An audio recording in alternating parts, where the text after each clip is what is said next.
প্রয়োজন ফুরিয়ে গেলে পুরুষ তুমি কারো নও। কথাটা কেন বললাম, সম্পূর্ণ ভিডিওটি দেখলে হয়তো বুঝতে পারবেন। মানুষের সম্পর্ক বড় অদ্ভুত।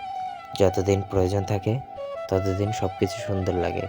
হাসি, যত্ন, ভালোবাসা সব যেন এক নিরবিচ্ছিন্ন মায়ের চাদরে মোড়া। মনে হয় এই মানুষগুলোই তোমার পৃথিবী। কিন্তু একদিন হঠাৎই বুঝে ফেলা যায় তুমি আসলে কারো নও। তুমি ছিলে শুধু কারো প্রয়োজনে সময়ের মানুষ। পুরুষ হোক বা নারী, এই সত্যটি সবার জন্যই প্রযোজ্য। তবে পুরুষের জন্য বাস্তবতা যেন আরও কঠিন, আরও নিষ্ঠুর। সমাজ পুরুষকে দেখে দায়িত্বের প্রতীক হিসেবে। সে যেন পরিবারের ছায়া, নির্ভরতার কেন্দ্রবিন্দু।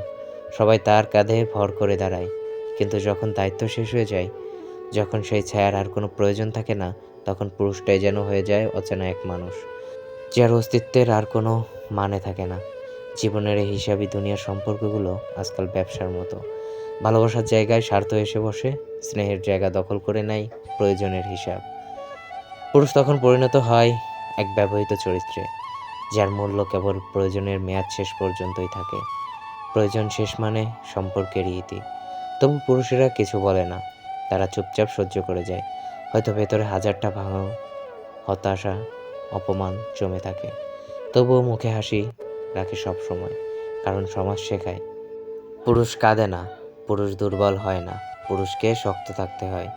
কিন্তু কেউ কি বোঝে, সেই শক্ত মুখের আড়ালে এক ভাঙা মানুষ লুকিয়ে আছে, যে প্রতি রাতে নিঃশব্দে হারিয়ে যায় নিজের ভেতর, যে চিৎকার করে বলতে চায় প্রয়োজন ফুরিয়ে গেলে পুরুষ মানুষও একা হয়ে যায়, আর একা মানুষকে কেউ চেনে না।